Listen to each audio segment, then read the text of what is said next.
there and try to find the maximum height. So h is equal to 3 plus 14t plus 5t squared is given like this. If the ball is thrown in the air, give me the height. So doing the derivatives, 3 becomes 0, 14t becomes t to the power of 1 minus 1, 0 becomes 14, 5t squared will become 5 into 2t. So 14 minus 10t, we will equate this to slope equal to 0. You see this here? Slope equal to 0. This I want to find the maximum point. So it's equal to 0, then become 10t equal to 14. So t equal to 14 by 10, which is 1.4. The slope at 0 is t is equal to 1.4 seconds. So I come here, take this t and substitute in my formula in this here. I have two t's here. I'm just going to find my height. H is equal to 3 plus 14 into 1.4. It gives me 12.8. So the maximum height is 12.8 meters at t at the time of 1.4 seconds. So this is how we do this. We just saw this derivative. See, y is equal to 3 at slope 0. Y is equal to 2x, slope is equal to 2. See this? This is what we saw. Then we want to know whether this derivative 14 minus 10t is a maximum or a minimum. So as I said, it's going from a positive to a negative. So when it goes from a positive to a negative, obviously it is a maxima. This means the slope is continually getting smaller, traveling from left to right. As the slope starts out at the positive function raise, goes through 0, slope 0, and starts dropping down. Then it means that we have hit the maximum point and we are dropping. That's why if the value is going from a positive to a negative, it means it is a maxima. Maximum, it has touched the maximum and it's going down. That's why if it goes from positive to negative, we call it a maxima. If it goes the other way around, from here, it goes here, it means that it touches the minima and then goes to the maxima. Then it becomes a minima. So this is another quick example. 5x cubed plus 2x squared plus minus 3x. The first order derivative is 15x squared plus 4x minus 3. I'll share this document with all of you. X is equal to, you can equate this to 0. So minus 3 by 5 plus 1 by 3. I want to find out which of this is a maxima, which of this is a maxima, a minimum. So the second order derivative is 30x plus 4, right? 15 into 2x plus 4. I'm substituting the x here. X equal to minus 3 by 5. So I'm getting a value of minus 14. So what did we say? If it is minus, meaning it is going from a positive to a negative, it is a maxima. Okay? Then x is equal to plus 1 by 1 plus 3.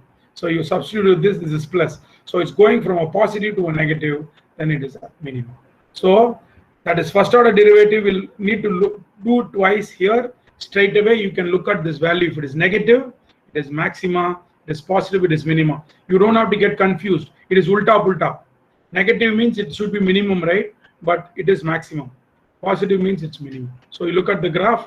See, this is the plus 14 is what? Minimum right here. This is the maximum. Okay. There is one other example is also there. Okay. I'll send this to you. You can see. So are you all very clear about the maximum minima? So okay, all of you are clear about the maximum and minima, right? Okay, whoever had the doubt. Any questions? Any doubt? Problem. You can ask questions. You can ask questions. This is a little topic which can take a little while to sink in, but it will sink in. It is not difficult, especially for you professors. Can I proceed, Doctor? I'm just checking. Just give a second. Okay. Is it okay for everybody to just proceed? So just give a yes or no. Any topic you wanted to repeat, any concept? Yeah, as again Mr. Ranganath said, you just go with your basics like a differential equation, partial differential, and then when you get there, I think it's going to be so easy for you to go with that. Go ahead, Ranga. I think all set. You can proceed. Thank you very much for keeping up the pace and following. So the gradient descent is moving from 0 to a lower value. So this is exactly the weights will start here. It will slowly want to keep reducing the error and arriving here. You look at this, this GIF, you will easily understand. It will start again. Look at the cost at the step. See, initially when it starts, now it's going to start 1. See, this is how it is classified. See, the more and more the gradient descent keeps coming down, the value gets properly classified. Now, see, this is linearly classified. You see this? So this is called as a gradient descent. The more and more steps I do, I keep coming 1, 2, 3, 4, and I'm reaching the slope 0. Then I'm reaching the minimum error. Okay, this is how gradient descent works. So this is a very good pictorial representation of what we saw so far. It's the same thing. You want to just keep coming down, either way, from here to here or here to here. Just reinforcing. So this is one other topic that you need to understand. We saw maxima and minima. There is something called as a saddle point. Anybody knows what is a saddle? Saddle. What is a saddle?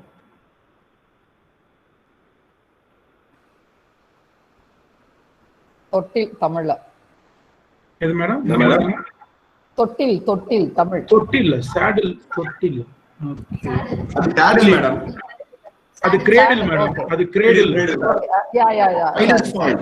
Somebody is saying minus points. Support. Saddle. English word saddle. Computer science. Common sense. Venkat. Oh, brother. I have to say this. Computer science. Common sense. Saddle. Horse. Clue. Horse. You could have Googled it by now and told me. Saddle is what is on the back. Okay, I have to show all of you now. Otherwise, it's not right.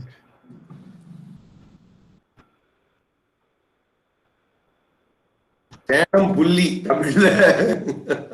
See this? Gentlemen, ladies and gentlemen. See that? Kudra, horse. Yeah, Kudral.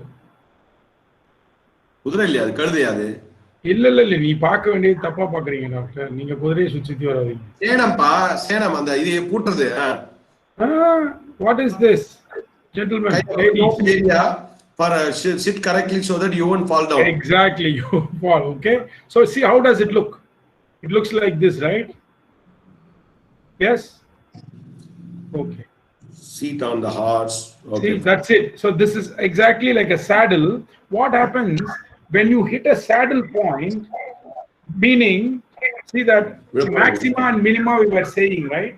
If the number is greater than 0 or less than 0, I said, if the number is greater than 0, what did I say? If the x value, it is a maxima. If it is less than 0, I said it's a minima. I was expecting somebody to ask, what if it is equal to 0? Which is, you are stuck, it means. You are dead in the water. If it is equal to 0 like this, you are flying. You are not in the horse. you have hit the saddle point, meaning that when you look from this side, your point will look like a minima. When you look from here, your point will look like a maxima. You see there, A to B is the maxima line. This looks like it reached the maxima here.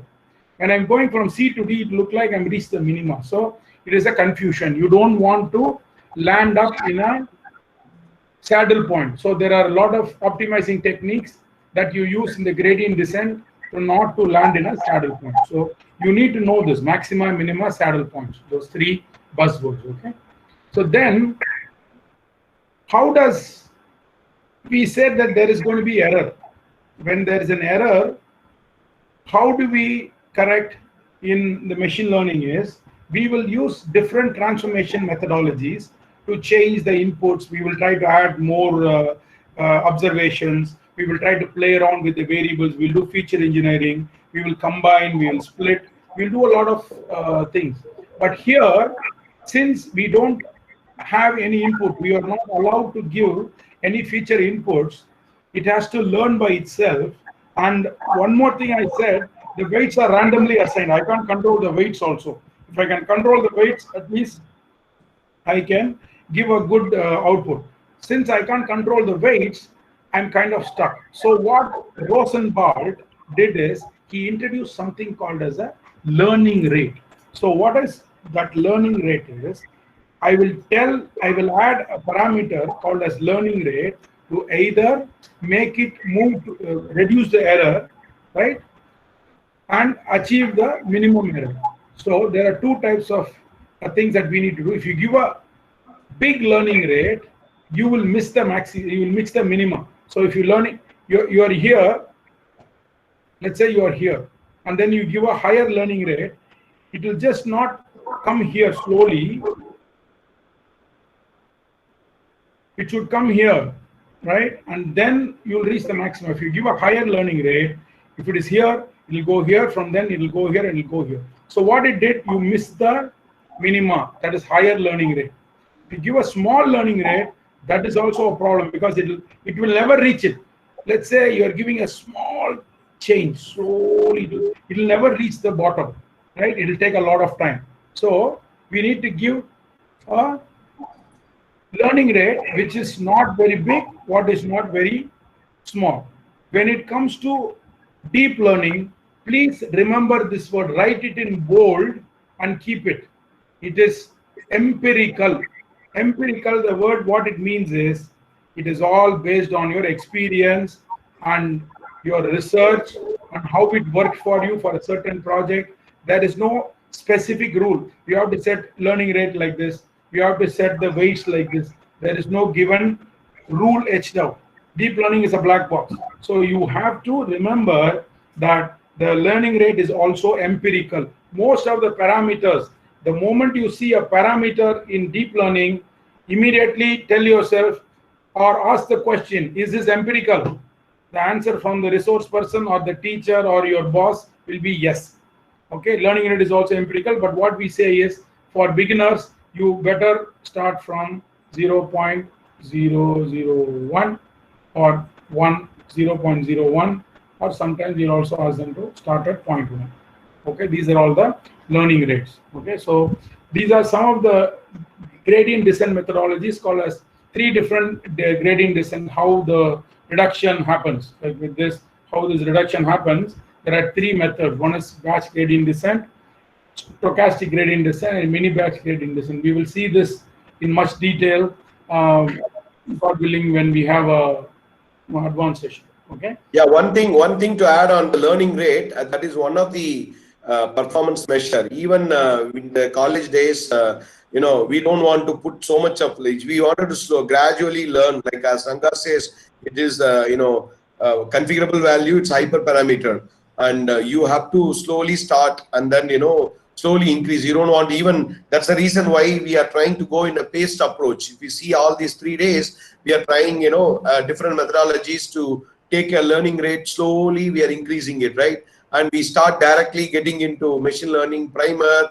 and then put it. If you wouldn't have covered the metrics and things like that, you wouldn't have got into this stage, right? So you have to always work with even your research. We start with a small sample, try training testing model. That's because not all the learning rate will be applicable. You don't start with 0.5 or 0.6. Slowly increase and then adjust your neural network. Like, because neural network is going to simulate our brain, how we work. We can learn all the things just like that, right? Gradual learning rate increase is always better. Okay, thank you, doctor. Thank you for adding that. Okay, one other thing that you should be aware of, the buzzword that you will hear is, or you will see in the program, is this epoch. Oops, this epoch. Okay, I'll tell you what an epoch is. Epoch, let's say you have 100 observations in a table. If you have to go, when you go through all the 100 observations, when you pass all these 100 observations and get an output for all the 100 observations, predictions, it is called an epoch. Once these observations are done, there is this error that is being generated. We're going to see next, we're going to see this back propagation. This error gets back propagated to all this, distributed to all these weights. When you go, this is called as a feed forward. Okay, this is called as a feed forward mechanism, and this is called as a back propagation mechanism. Once you feed forward and you back propagate one time, it is called a iteration. So you can go through all these 100 records. Once you go through all these 100 records, it's called an epoch. and when you finish the prediction and find the error, okay, you find the error and then you go back, it's called an iteration. Okay, then batches are done in batches. So just remember that epoch is going through all the values, passing it to the neurons, getting the output. When you get the output of all the observations and when you go back and update the error, it's called as iteration and back propagation. We will see this. So it's explained here, that's all. Again, what the different comparisons of this different batch stochastic descent and all that stuff. Okay, this is your perceptron from Rosenbart. Okay, we'll quickly see this. What we are saying is he came up with a formula. He says Wn+1 is weights, is adjusting the weights to create the errors, to adjust the errors. He's saying weight n+1 is equal to current old weight. This is the old weight plus the learning rate. I'm going to add the learning rate. What is error? Gentlemen, what is this? Can somebody tell me what this Ti minus Yi error? How do you get this? You can answer this question easy. Iteration. Somebody saying No, iteration. no. This one. I'm just I'll circle it. Oh, Ti Error. minus. When do you get error? What gives you the error after prediction? Predicted minus actual. That's it. Very good. Give them a round of applause. This is your error. You predicted something, you got the error. So once you get that, you will pass that as well. And then this is your input. So let's take an example. I started to classify. The blues have to be where z is equal to 0 and x has to be where z is equal to 1. I am starting off here. I'm starting off with my classification. What you can see is I'm giving a learning rate of 1/3. So what I'm starting at 1/3 is what, doctor? 0.033. Yeah. Yeah. Okay. So see, I'm starting at a very low learning rate, eta. Learning rate is called eta. Okay. Uta. Eta. Uta in Kannada, eta in English. Eta is 1/3. The weight, original weight is 0 and 1. Here, see this point is 0 and 1. I'm just starting here. What I'm saying is W1 of x, I'm taking the old value 0. I'm giving the learning rate, and this is the position. Why is that? Why am I getting -1? Can somebody tell me? This is actual minus predicted. Why am I getting -1 here?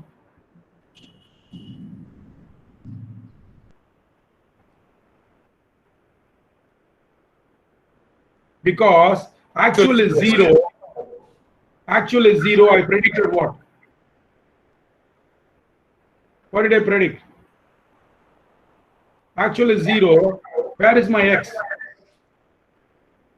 It's 1, right? So 0 minus 1 is what? -1. So I'm getting -1, right? The input is also -1. So I multiply that. I'm getting this new error. So this is the new weights. I'm going to use this new weights in my next formula. So when I did this calculation, see what happened is this line which was here moved here, right? So I'm going to check whether I did the right calculation again.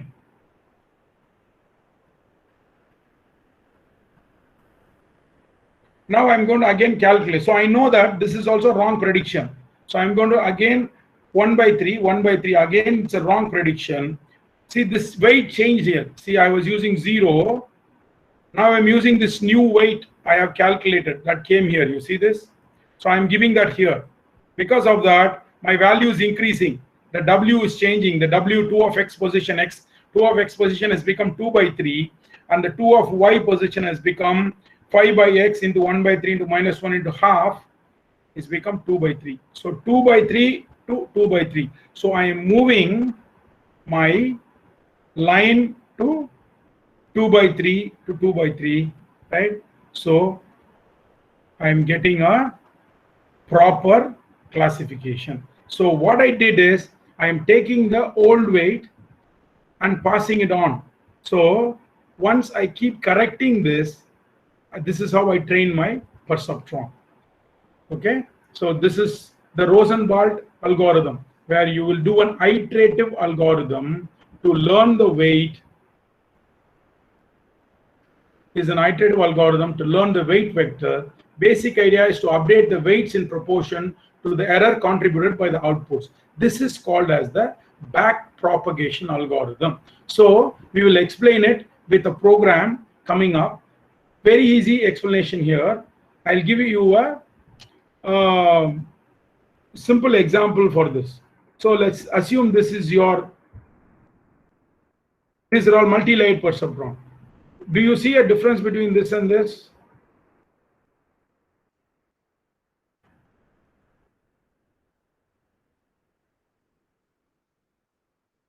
Do you see a difference between this? One second, Ranga, one update. Sudha ma'am, I don't know whether you've seen the chat window.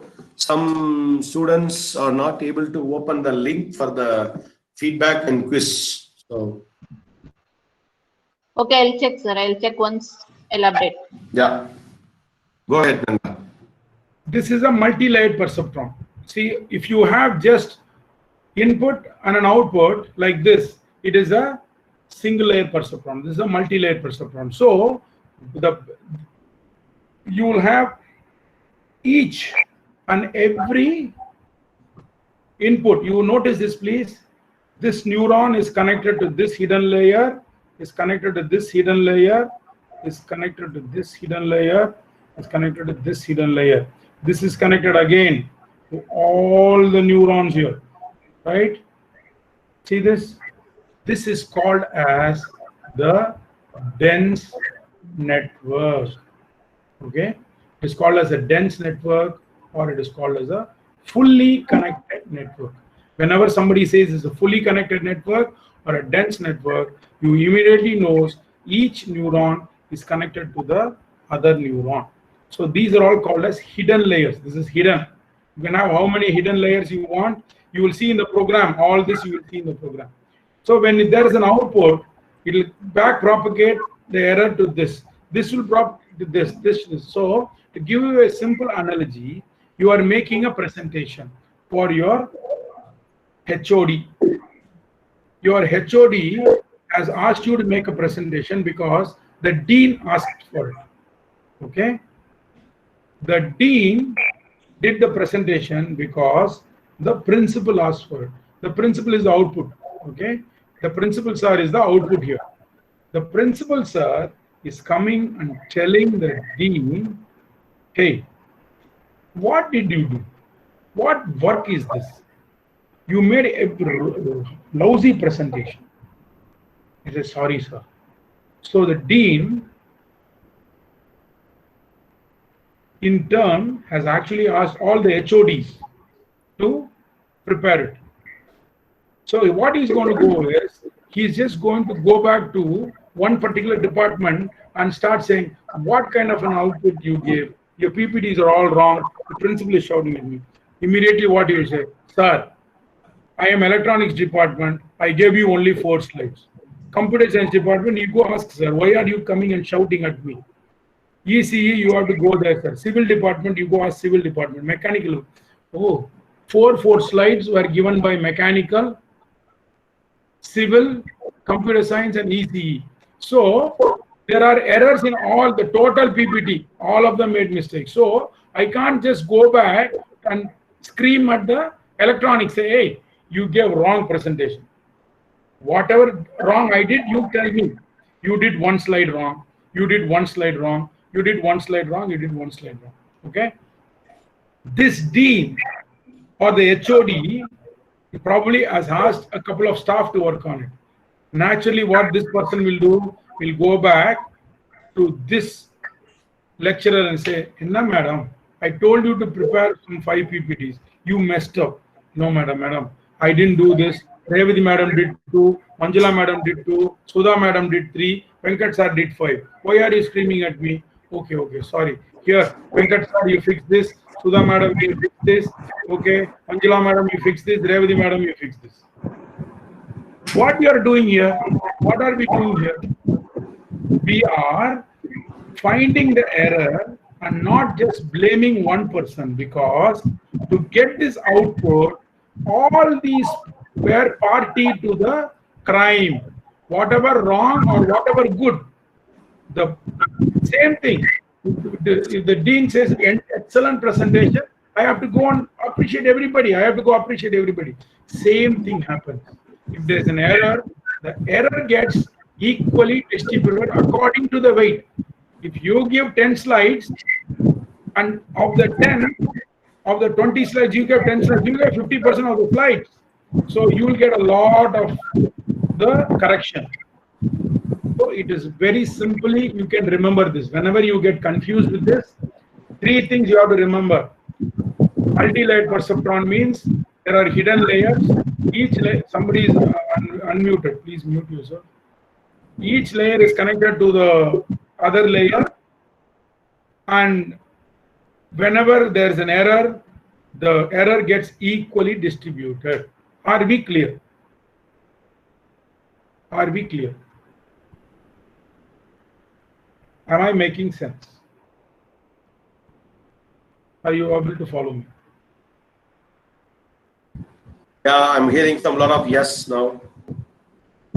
Super. So if you guys are able to follow this, you have made my day. This and the maximum minimum you guys are able to follow, you will love deep learning. The advanced training, all of you should attend and you will enjoy it. So this is the hidden layer. The hidden layer, see this next thing is this hidden layer will also have a integration function and an activation function. Okay, so some of the activation functions in the hidden layer can be sigmoid, tanh, or reloop. Okay, we'll see all this in detail in the advanced section. So this gives the value whether it is 0 or 1 and all those different things that it will give. This is like the activation function formula. Okay, so let's say this. Okay, sir, you have been saying this, calculating this. Let's calculate this together, a simple neuron. All of you, please draw this in your, take a piece of paper, draw this. Let's work this out. When you finish this slide in the next 5 minutes, all of you will have a fantastic understanding on the neural network, I promise. Please draw this. Please draw 3 circles. Okay, ready? Please draw 3 circles. Put 1, 2, 3. This is the input. You are giving weight as 0.01, 0.02, 0.03. This is your hidden layer. Okay, and then this is going to come to the output. So let's calculate what will be the activation here. Okay, this is a single hidden layer perceptron. Okay, we are going to use the sigmoid function 1 by 1 plus e to the power of x. So it will give you that value. Okay, output will give some time. We asked them. I already put them. Please do it by hand. I'm asking them. Yeah, I'm not saying anything. I'm just explaining. I'm not explaining the problem. I'm just saying what is what. This is the input. Just draw this and write down W equal to 0. Write all this. Okay, this is the bias for the hidden layer, 0.05. This is the bias 0. This is the weight, not the bias value, the weight. When you are done writing this, let's work on the problem together. Okay, please tell you're ready to doctor, and doctor will tell you.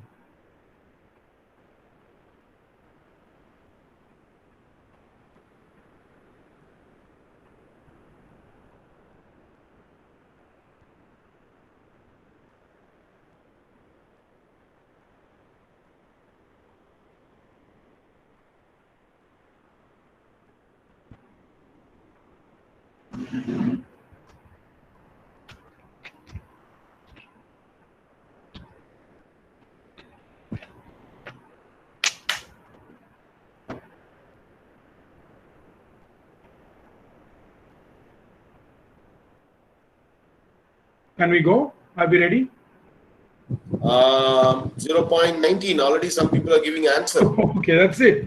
So you guys have multiplied it here. Very good. So the sum is 0.01 into 1 plus 0.02 into 2 plus 0.03 plus 0.05 is the bias. I told you the bias is 1. So we are getting a 0.19, which is the value of the hidden layer. So I got the hidden layer. Now I need to know what kind of an output I should give. The output is defined as a sigmoid activation layer. See, these are the different activation layers I said, right? We are using a sigmoid activation layer. The formula for the sigmoid activation layer is 1 divided by 1 plus e to the power of minus x. So we got 19, right? So here is the formula. See this formula, e to the power of, so 1 plus e to the power of x. E to the power of minus 19 is 0.827. You can check it out in your calculator or Excel. E to the power of minus 0.19 is 827. So I'm going to take this value, 1 divided by 1 plus 0.82 will give me 0.5474. That will be the value that I will get here. You see this here? Sum plus 0, I will get 0.5474. Sigmoid activation says if the value is greater than 0, then my predicted class is 1, otherwise my predicted class is 0. So this will be the output which says if you are showing a cat, it is predicting a cat. That's all.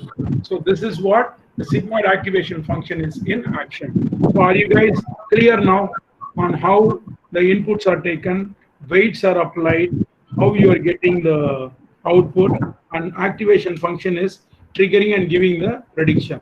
Are you guys clear?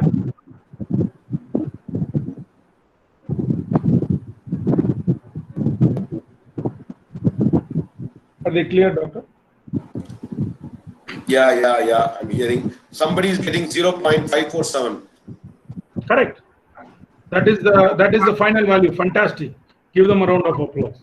That is 0.547 is the value of the activation, madam. So the predicted class will be 1 because sigmoid activation says if it is greater than 0, right? Sigmoid says it is greater than 0, it is 1, otherwise it is 0. Okay, that is what sigmoid says. Very good. Superb. So there is one more activation function we will see and then move on to code. It's called a Softmax activation function because this is a single output. What if you have multiple classes? Okay, if you have more than one class, say for example, you want to predict the digits. So digits, I'm scanning a check. I want to see whether the digit is 0 or 1 or 2 or 3 or 4 up to 9, right? So I will create 10 outputs. So what we say in, I will do like the doctor. I like his idea.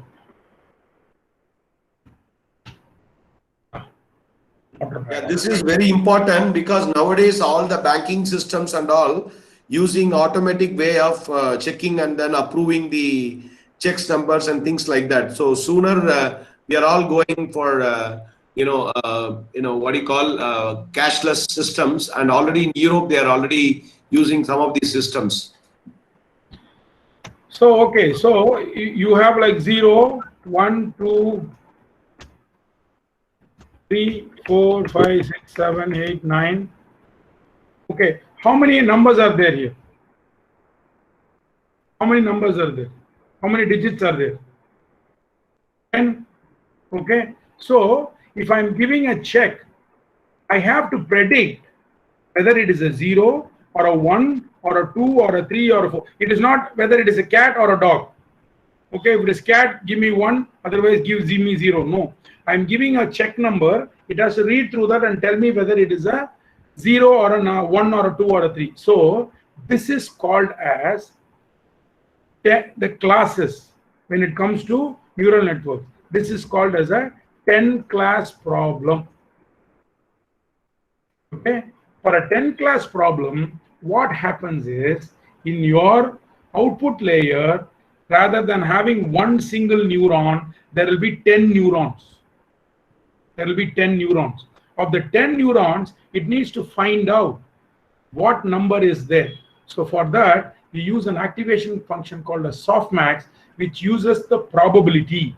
So it gives the output and says, okay, if you do this formula and gives me a probability, and I'm sending in a number 9 here, okay, let's say I'm sending a number 9, and the output layer, this says is a probability that it is 9 is 0.90%. I will have 10 neurons, right? 1, 2, 3, 4, 5, 6, I'll have 10 neurons. Let's say, just for argument's sake, I have 5 neurons and I'm sending number 2. So you see at the second neuron, I have a probability of 0.90. It's a very high probability that this is number 2. It is not number 3 because it's only 0.05. It is not number 4 because it's 0.01, 0.02, 0.02. This is called as probability. So probability values are always between 0 and 1. So the maximum 0.90. So this number that is being sent inside is a 2. So the softmax will output this number as 2. Okay. Same thing. You can also use this for a apply on the softmax layer. So this is the backpropagation algorithm we just spoke about. The different values gets calculated and sent back. We will see this in action. So these are all the different values. So here you take this. See, these weights are multiplied and gone back and sent back. Okay, this is the deep learning algorithm. Training forward, whether it's a dog or not, you make an inference. Feed forward, these are all called as feed forward networks. So some of the deep learning packages that you might want to concentrate on are this, but what is hot and happening is Keras, TensorFlow, PyTorch. Anybody doing research, please look at PyTorch and Keras. Then you can come to TensorFlow. TensorFlow is slightly very technical. So PyTorch is catching up big time. So if you go on Google Trends, you will see it. Look at the Keras package. It has everything. PyTorch. You will be using Keras. Okay. So this is an explanation on TensorFlow was done by the Google Brain team. Remember, we saw that when we did the presentation beginning. I showed you the Google Brain team was defined by TensorFlow. Facebook is promoting PyTorch. Keras was done by Francois Chalot. So this is in between TensorFlow and PyTorch. Caffe was developed by University of California, Berkeley. It's a C++ Python interface. Okay, so that's basically what we have, and I will take you into the code. So hope all of you has got the code ready up and running. So let's go. I'm going to give you a surprise gift because my friend said this morning he used another programming language's name. I will show it only if you tell me what. Do you remember what it is? Venkat said that we can do this in the advanced class. Or name of one programming language, he said. Can you tell me what it is?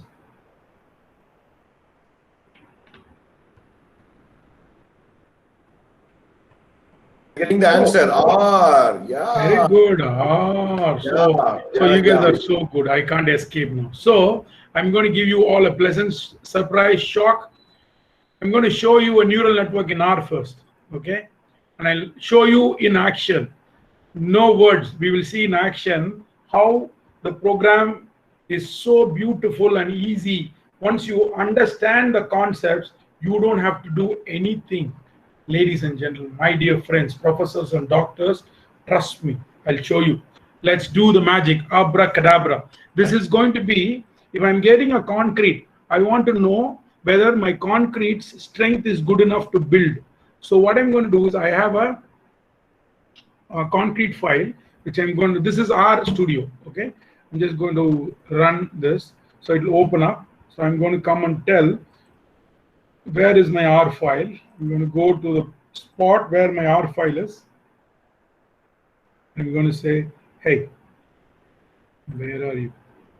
Give me the concrete data set, and it loads it. See, I'll show you the concrete data set.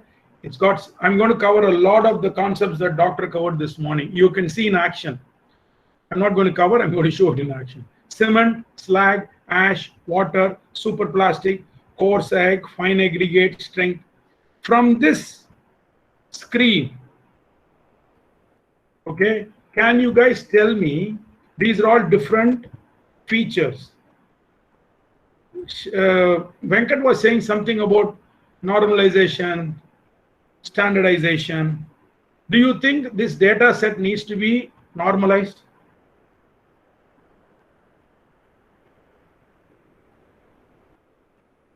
Do you think so?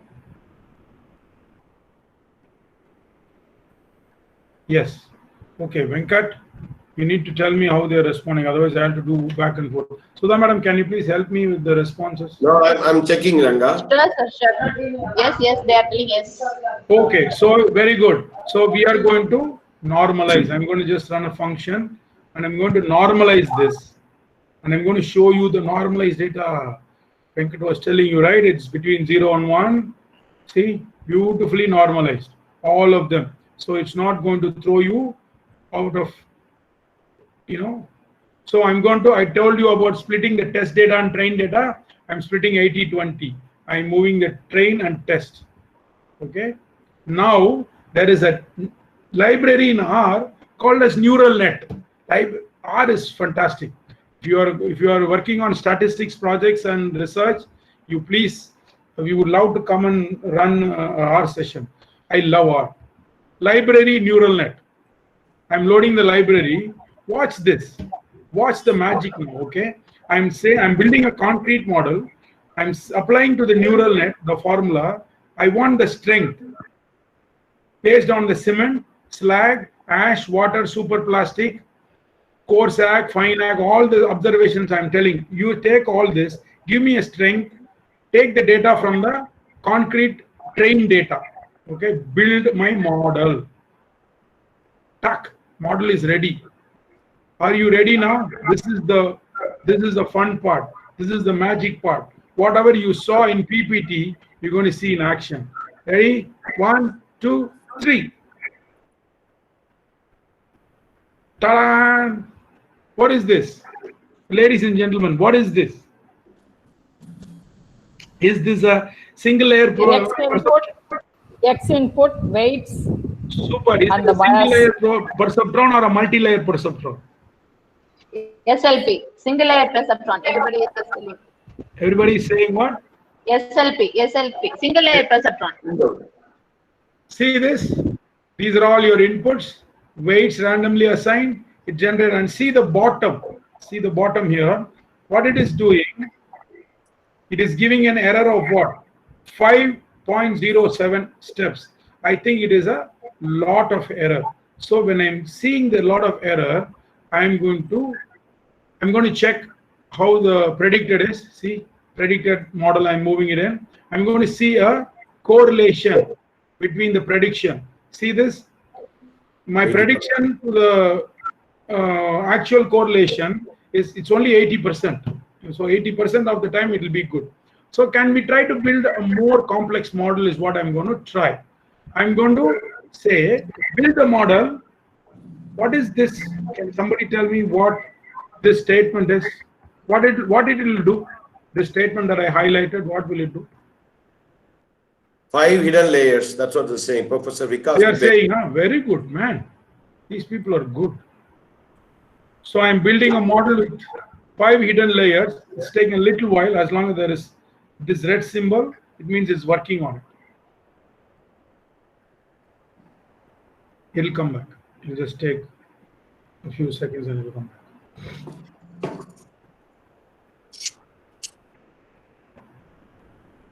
Yeah, it's back. Now let's plot the. Look at that. What is this, gentlemen? Is it an SLP or an MLP? MLP. People are answering. Multi-layer perceptron. That's it. You guys are experts. Look at the error now. There's Look at a how many question. errors it's dropped. But look at the steps it took. 44,000 steps. Earlier it was only 5,000 steps. But how does it matter to me? When I predict a strength with all this combination, if you give me all this combination, you give this to somebody, your client, and the client takes and supplies all these inputs, cement, slag, ash, water, superplastic. It will tell you whether it is good and the strength of it. See, everything is assigned a bias. See, this is always 1. The bias is always 1. You see this? That's it. Very nice, isn't it? You guys like it? You guys must love it. Okay. Ranga, there was one question. I think I will answer. I already posted there. So basically, there are some questions and things like, is it R is faster and R gives a less error? And actually, no. That is not right. See, R For machine learning, Python or to tell you the truth, you have to learn both. If you have to survive in the industry, you should learn both. R is better with statistics, deep learning. You cannot go near Python. Python is the best. Statistical calculations, R is better. How to decide on the number of hidden layers, Varsha? Again, empirical. It all depends. There is no hard and fast rule. You One other thing. Rules. Yes. No, sorry. Move on. I'll close this. Yeah, only one thing I want to add.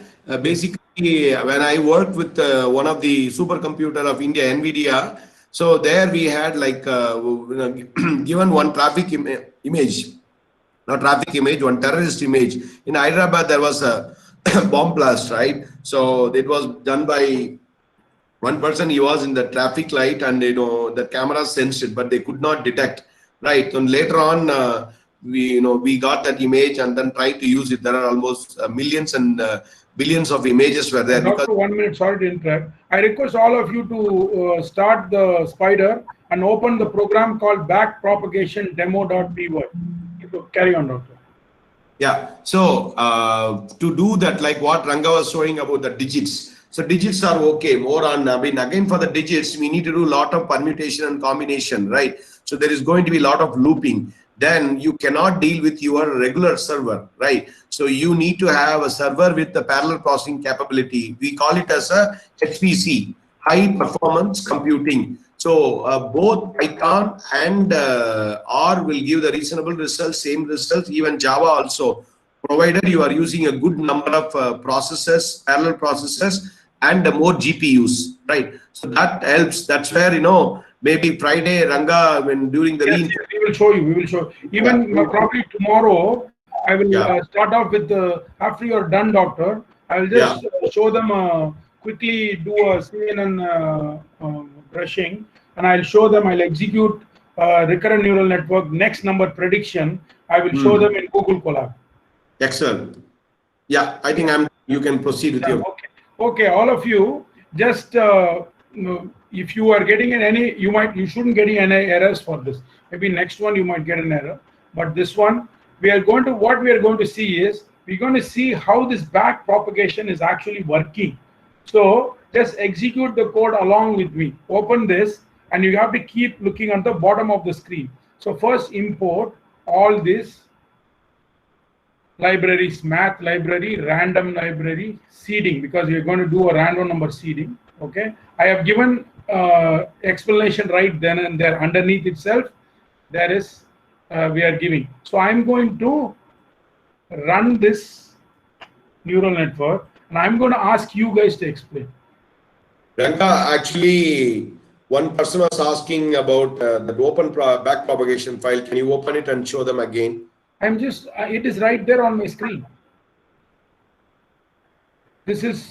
I'm running this. No, they wanted open that link, and then how you open it, show that how you loaded the file, is it? Yeah. You just download that file and then open. So click file, open, wherever your file is. Okay. Backpropagation.demo. If it is in downloads, you will go to downloads. Okay. For me, it is here. I'm just going to click on this and say open. That's all.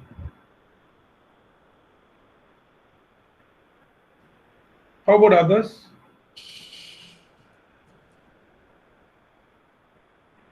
Are you all okay? Others, please respond. Are you opening it? Are you able to open? Yeah. Valli Sri, Asit Tambi, Yoga, Varsha, Loker, all responded. Good. Thanks. Very good, very good. So I'm declaring a initializing network. Okay. I'm going to ask you a question. All of you be ready. I'll just make this a plus. Okay. So I am declaring a function. Select this function alone like this and click on this button, or you can press F9, and so that on the bottom you should see this. Finish that. Okay. Then set the seed equal to 1. Can somebody explain me what this is doing?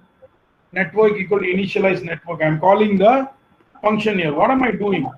What is my network? How does my neural network look?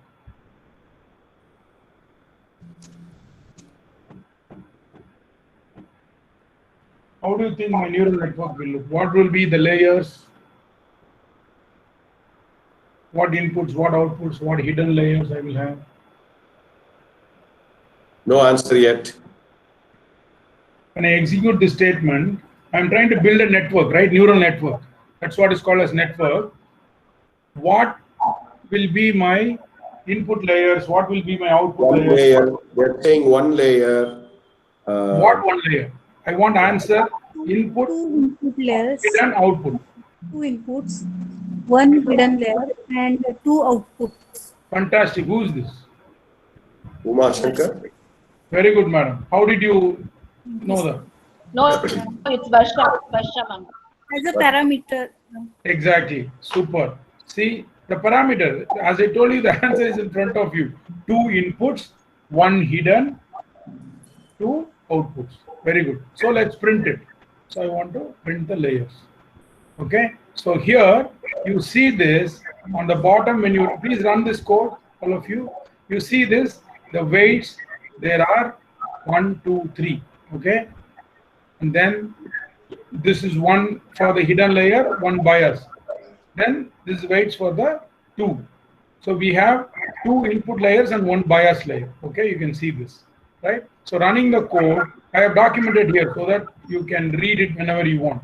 Running the code, you can see that the code prints out each layer one by one, and you can see the hidden layer has got 1 neuron with 2 inputs plus the bias. The output layer has 2 neurons, each with 1 weight plus the bias. Okay. Now I am going to create a forward propagation. I'm going to click. This is the activation. Remember, we were doing this calculation. 1 plus 1. We are adding this. Run the activate function. Okay. Where the weight is the network weight, input is the input, I is the index. Remember, we did this calculation. This calculation we did this, right? Here. This calculation, what we did is what we are doing here. Yes, madam?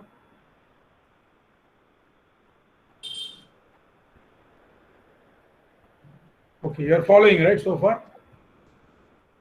I think so. So you run this. Next, this is the activation. We declared this activation here, right? This activation function, I'm declaring that here. So define that transfer neuron activation. Now the sigmoid activation, we know that if the number is between 0 and 1 on the S curve, the function will come up with the derivative slope.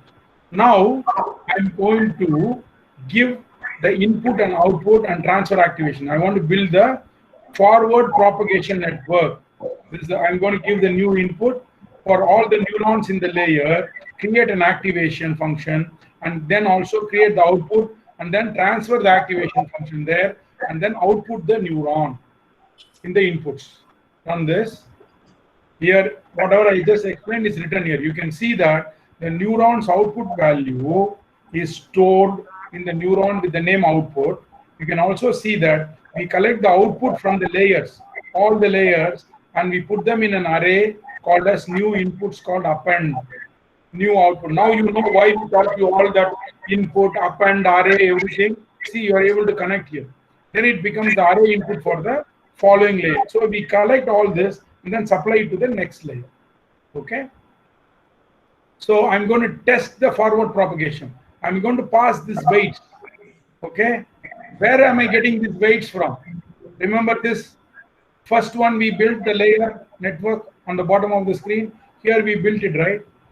This one, when we ran this, we got this print layer, right? The network initialization.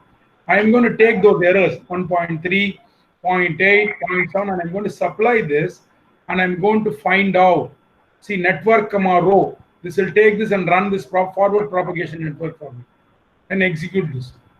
So see, your output layer is going to give this 2 neurons because we have asked for 2 numbers. 0.6 is one output, 0.7 is one output. Now we see there is an error. I want to backpropagate. How do I backpropagate? I'm going to take this, find out what do I have to do. I have to find the difference, right? Remember, we found the difference here. We found the difference, remember, and then pass the difference back. Okay, so I am going to create a derivative. This is the derivative finds the function to find the derivative. This is the below is the function for the back propagation of the error that implements this procedure. You can see that we have an error signal calculated for each neuron, and it's stored in delta. So every neuron will have a delta value, which means I have so many different neurons, right? Every neuron will have an error. I'm going to store all that neuron into delta, and you see that the layers of the neuron are iterated in the reverse order, starting at the output and working backwards. This ensures that the neurons in the output layer have the delta values calculated first, and then the neurons in the hidden layer will have a subsequent iteration. So I'm going to take the layer, see, reverse. I'm going to go in reverse. Error equal to list, pi equal to naught in length of network. I'm going to go error plus 1 neuron. I'm going to multiply this j, which is a part of the error, into the delta of the neuron, and then supply it. So let's run this function. Okay, run this function. Now, what I'm going to do is I'm going to take these values. I'm going to supply the test propagation error 70, like wherever we got this here, whatever with the values we got, we're going to supply. The error values are calculated, stored in the neurons of the output layer, and we are going to copy this here and then supply. And we're going to back propagate this, all these values. Let's see. We're going to back propagate this, right? I'm just passing these output weights.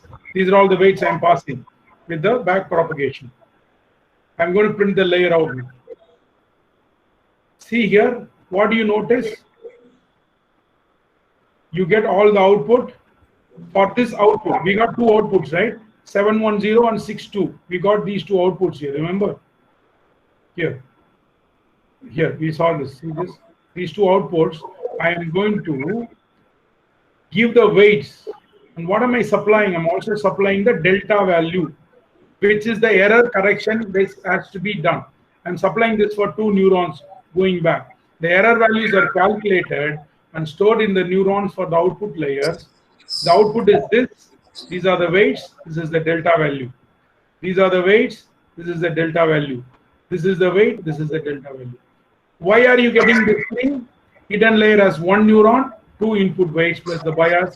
Output layer has two neurons and one weight and the bias. So far, have you all computed? Can you confirm?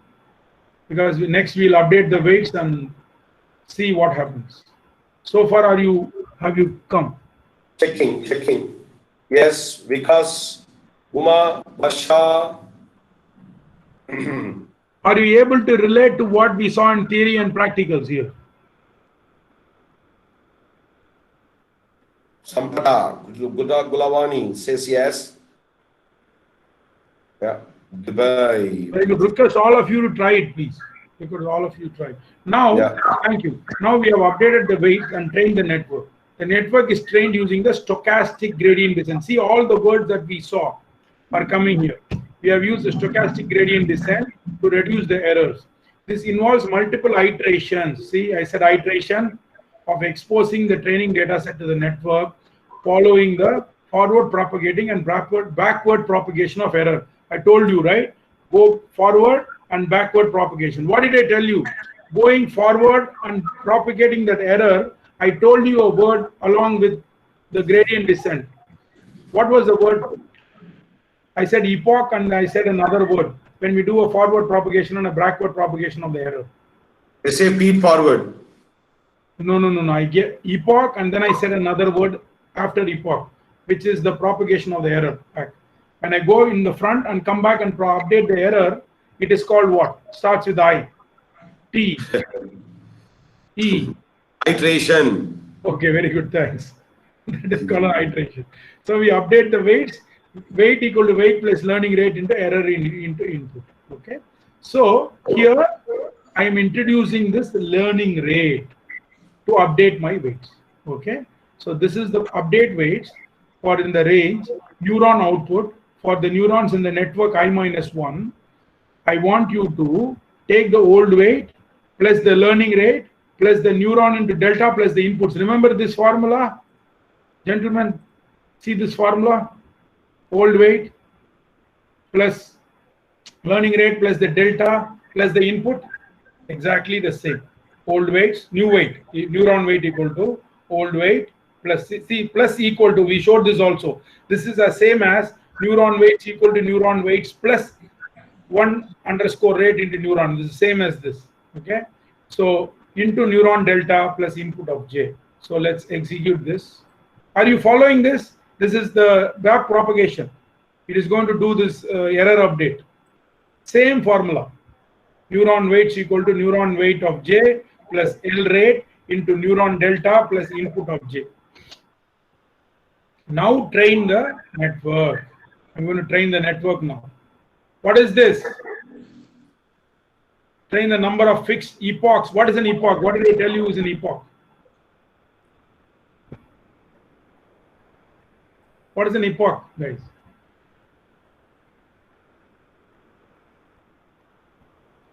They're thinking. They're trying to give an answer. Again, okay. I'll give you one answer. He always does one dash through, one full. He'll always go through, right? You know, exam will always dash. Run this. Going through all data. Very good, Valishri. Yeah. Exactly. One full pass through. One pass full through pass all the combination, all the data. Correct, correct. Fantastic. Attendance, So know what you do. Whether they are saying it or not, when you take attendance, whether student is there or not, you start from A, B, all the way you go N, right? You know, some students won't be. That is an epoch. That is an epoch. Fantastic explanation, doctor. So here we will use two neurons in the hidden layer. It is a binary classification problem. So it is a two-class problem. It is either 0 or 1. So there will be two neurons in the output. I'm going to give a learning rate of 0.5. See, I'm going to train my model data set. I'm going to give a random data set and I'm going to input data set is 1. See here, I'm going to train my network. I'm going to supply the data set. I'm going to give 0.5 as the learning rate. I'm going to do 20 epochs. So let's see. Run this. Just let's train the network. Let it train. Okay. Let's see the bottom part. All of you run it.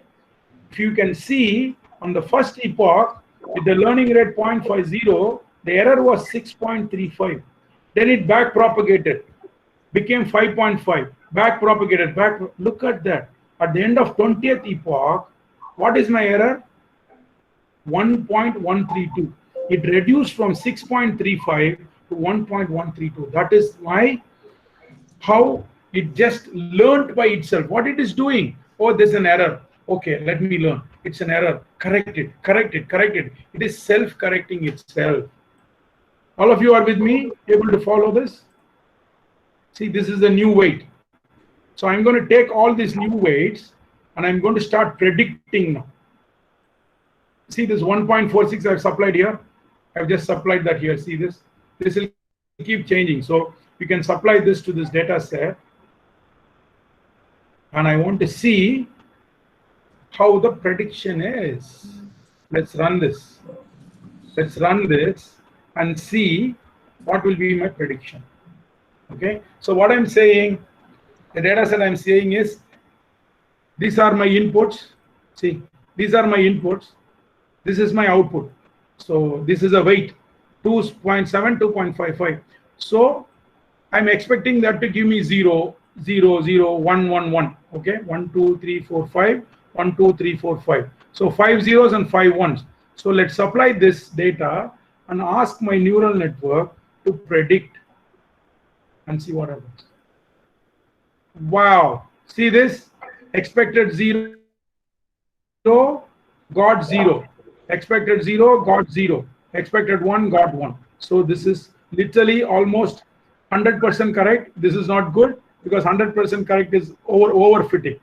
That is because it's just we don't have a wide range of data set, because we know that here the error rate is only literally 1%. So whenever I ask my neural network to predict now, it will predict literally 98%, 99% correct. So this brings us to the end of this backpropagation. Are you comfortable? Are you feeling confident? Especially Sridevi Asai Thambi madam, are you get a feel of coding now? You are able to understand the flow of the code, all of you. I request all of you to give us your frank feedback, because we are trying to do our best within the limited amount of time. We want you to have a hang of it, not just the theory and also the application part of it. That's why we put a lot of effort to collect all this data to give it to you in a very concise fashion and a fantastic fashion. Keep thinking about it. Keep replying to my friend. I will quickly run this network startups thing and show you. This is also another artificial neural network. I'm just trying to, this might, okay, super. I'm going to load the file. What is the response, doctor? Yes, understood, sir. Okay, very good. So this is one label inquiry. Ranga, what value you usually consider for epoch? How do you decide the epoch? Varsha madam, the same question. It's all about, it's empirical. So if you have a good processor, in the advanced sessions, we will show you there is a technique to find out which epoch will give you the best output. We will run that first and then find the epoch number and supply that epoch number to that version. Okay.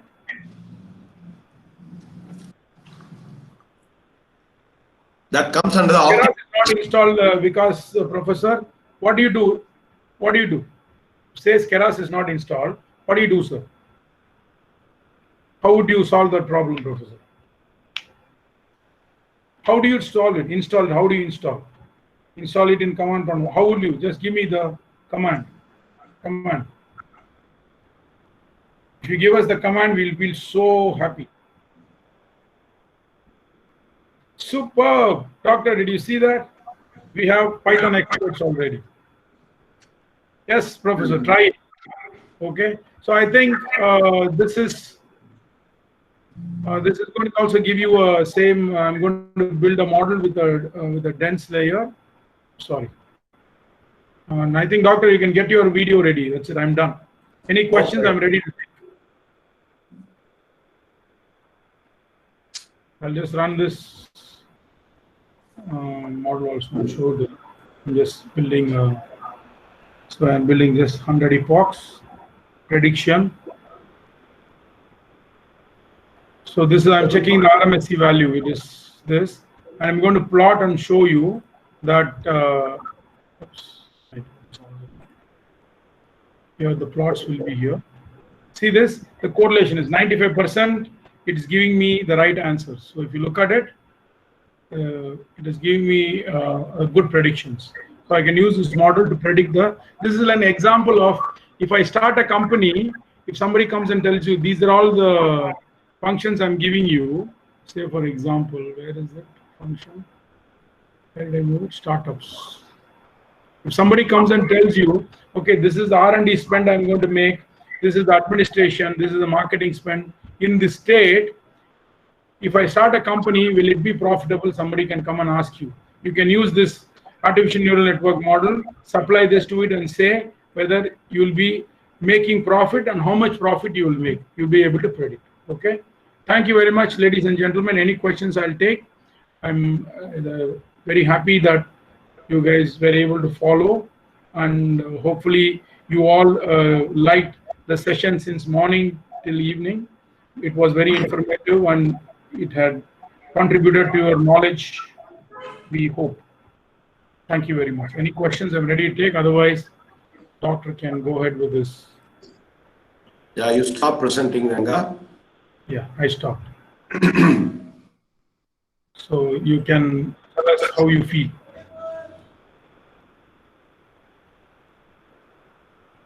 One quick question I'm going to put to you guys, and then this will be a kind of a takeaway for you all. So what I would advise you to do, first of all, let me ask you a question. We always follow the repeated assertion, like Ranga also does that during my session. So you see this here, this is application of neural network, how you can apply neural network for predicting what is going to be the cost of the computer. Are you seeing my presentation? Yes, yes. Excuse me for interfere. Yes, ma'am. Okay. There was a question. Yeah, I answered it, madam. Yeah. So basically, Ranga has talked about neural network, right? He specifically talked about the layers, input layer, hidden layers, right? Multiple hidden layers, and then output layer, right? So here we have these are all the variables. See, you are going to buy just think first as a common human being, how a person buys a computer, how a cost of a computer changes, right? So how the cost of a computer changes is basically if you buy a big size, screen size, the cost will change. Have a 2 terabyte, 4 terabyte, different hard disk type, and then processor speed, RAM size, battery lifetime, all will be serving as inputs, right? And what is the weight? You will, even Ranga shown one code, no? Would you give equal weight or do you give a varying weight? Some answers I am looking for from wonderful session from Ranga. Do you give W1 0.9 or do you give W1 0.1? What type of weight you will give for W1?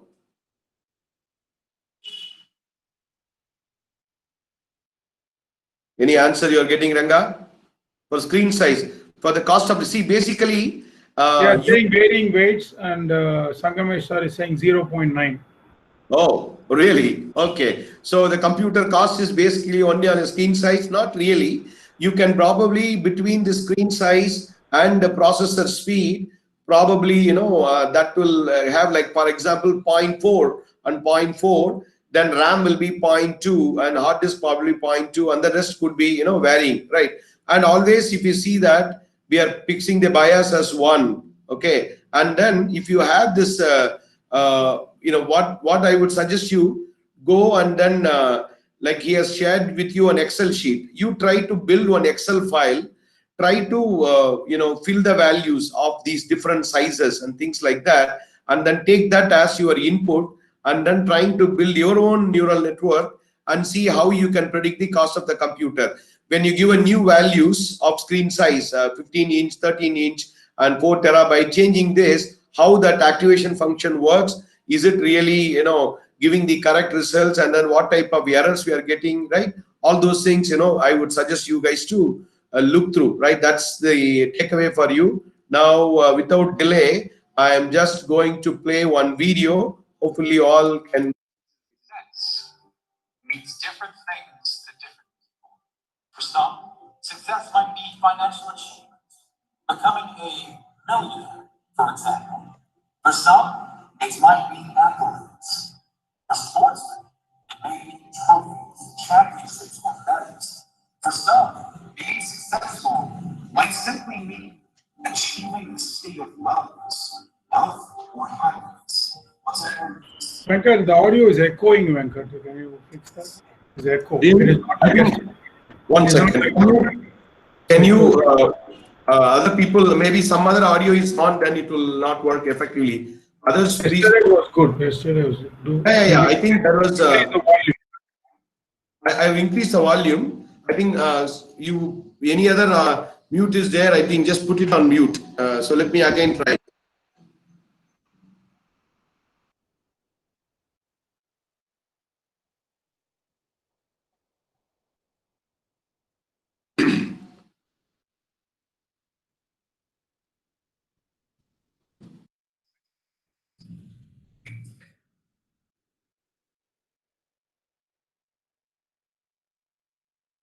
Becoming a millionaire, for example.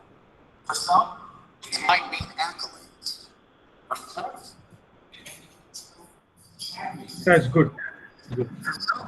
Being successful can simply mean achieving a state of wellness, health, or happiness, whatever it means to you.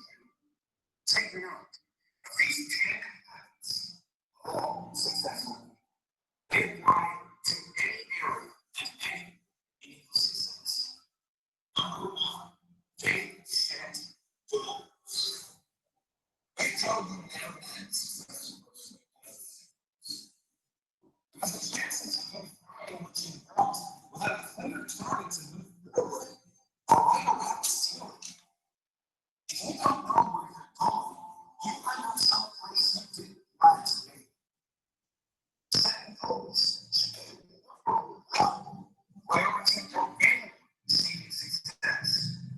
Define exactly what it is you want. Your end.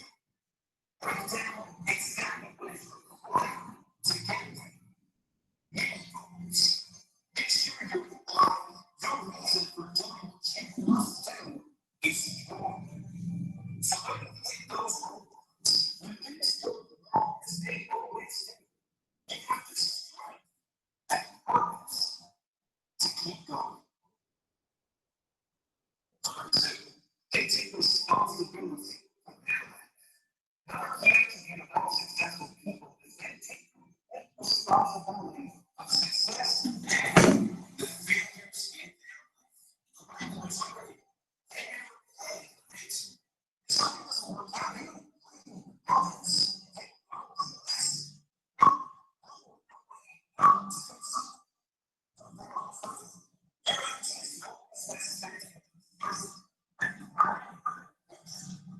Your thought process should always be, how can I make this work? What can I learn from this?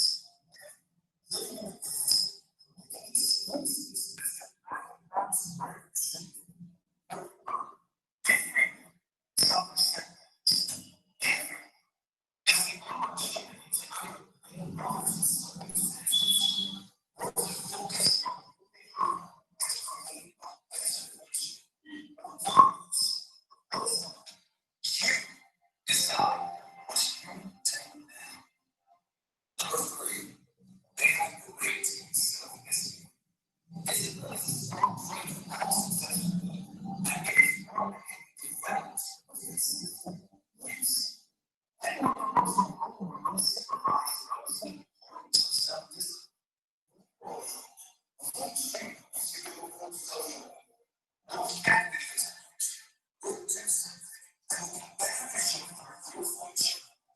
It's much easier to have discipline if you clear goals and goals.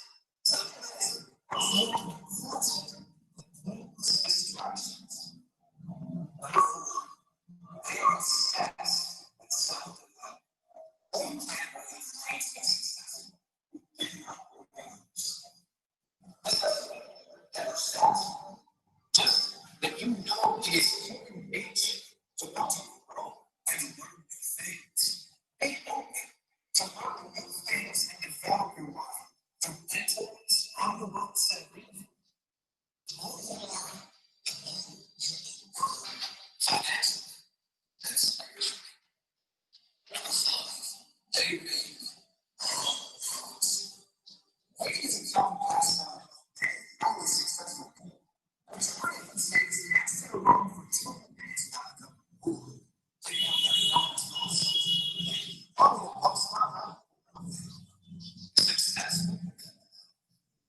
Always have to be alone and quiet, and have the opportunity to read or listen to something that will benefit their mind and their future.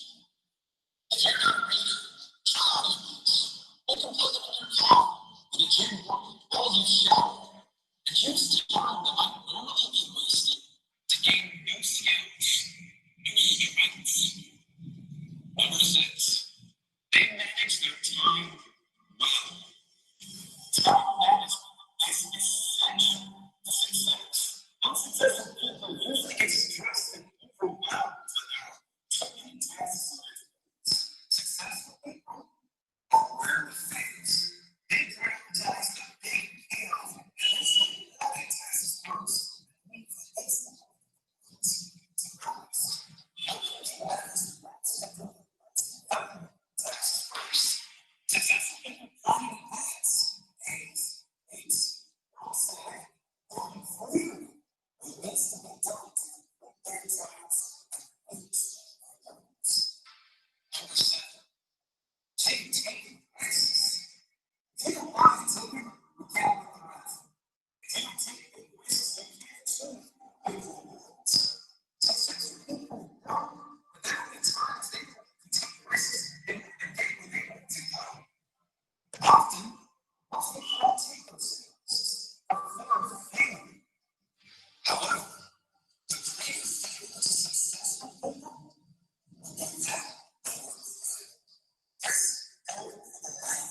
I think that would be the. We don't want to say anything. Are you? I hope you all listened it. Hope you all got it. Like awesome video. Thank you. So can you all shoot? What are those unsuccessful principle? I will tell you what successful principle I follow.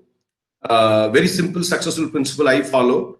Whatever you do even ordinary thing extraordinary well. Okay, everybody teaches, and then what way, I will teach better. Even simple thing, right? You just love it and then do it extraordinary well. It is like, say, I don't want to be like some, doing a great thing. At least even a simple thing which I am doing, even I'm cooking. I used to cook as well. Whatever I do, I put my best. I do, doing ordinary thing extraordinary well.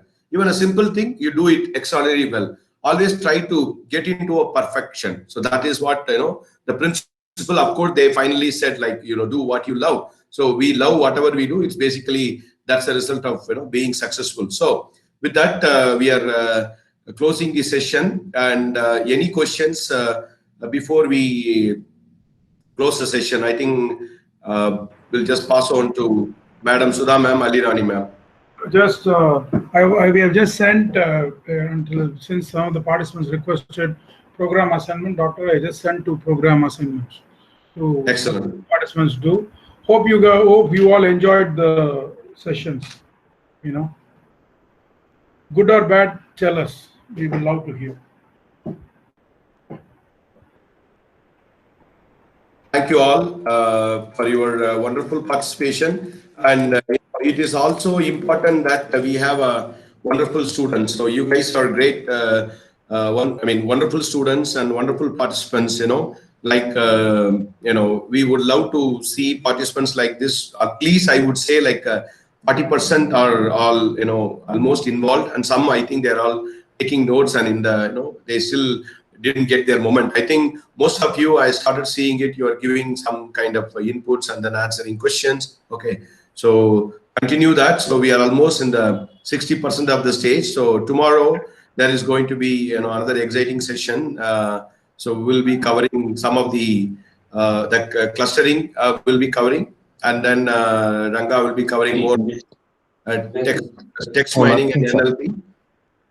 Don't miss tomorrow's session. Is going to be a fun session. Yeah. Tomorrow is going to be a lot of fun. We're going to enjoy text mining. We're going to be looking at tweets. We're going to be analyzing tweets. Movie reviews, Amazon reviews. You will be doing it.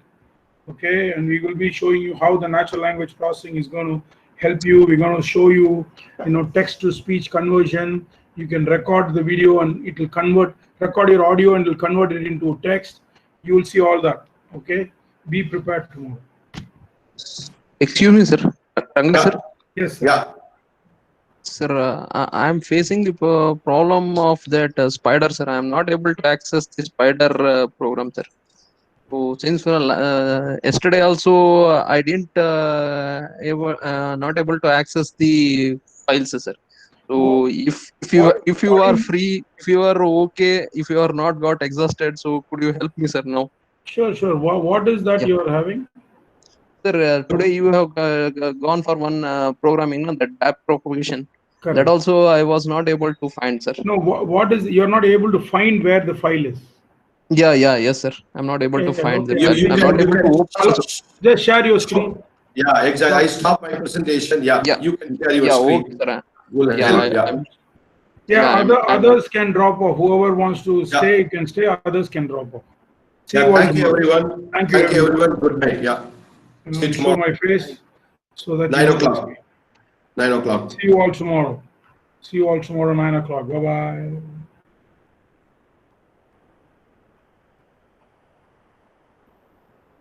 Sir, just a minute, sir. I'm sharing. Yeah.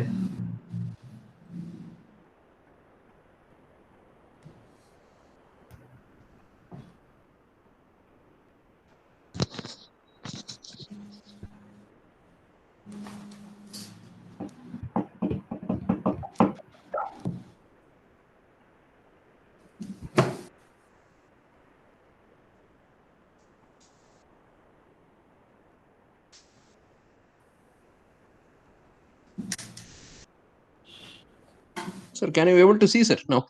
I've shared it, sir. It's loading. Yeah, okay, sir. Yeah. Okay. Okay, see, you cannot load an IPPYNB file here, sir. Spider will not open this. You should not open the notebook file. This is IPYNB file or the ones that doctor sent. You can only use it on Jupyter. Just close that. That will work only on Jupyter. No, let him. You can copy it. I'll ask him to help you. Just copy the whole code. Not required, doctor. Let him just open that there itself. No, simple. Why? Yeah. Close this. Don't open IPYNB file here. That is a Jupyter. I closed. Yeah, I closed it, sir. Yeah. Fine. Now you go to the files. Where did you download the backpropagation? No, sir. That only I have searched it, sir, because I have not downloaded only, sir. Just download it, sir. Go to the mail. Go to your email. Yeah, okay, sir. Right, sir. Okay, go sir. To your email. I will just do it. Just do it. Go to your email. Yeah, yes, sir. I have just program assignments and wherever it is downloading, whether it is substitute backlink program assignment. Sir, could you share that once again, sir? That backpropagation file. I'll just post my. Yeah, madam has posted, but I'm not. Sure, I'll send it back. To you individually. Yeah, just a minute. Sorry for interruption, sir. Sorry for giving you trouble, sir. No issues, no issues. Just Yeah, maximize this. Just maximize this. Your.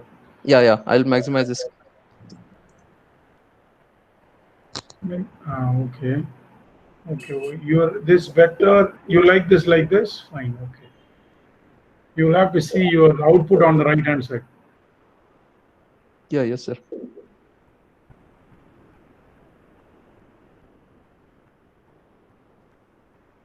Once madam sends you, once you get the email, you just download it and store it. I better suggest you create a specific directory so that you can say like a Python FDP practice or something. Yeah, yes, sir. Yeah, I have made it, sir. But I was not able to get that these things, sir. Files, spider files. I'm not able to access Python code. You got the mail now? No, sir, not yet. The earlier mail you didn't have, you didn't get it, huh? Madam. Yeah, that only. No, Parallel, I'm checking that you also. would have. No, parallel, I'm checking that also. Now send, check. I have sent. Now you sent. Now it has been sent. Please check your mail. Yeah, just a minute. Yeah, yes, ma'am. I got one mail. Yeah. Yeah, that is what. Yeah, yes, sir. I'm downloading Just it now. download that backpropagation demo.py. Yeah, yes, sir. I have downloading, sir. I'm downloading it, sir.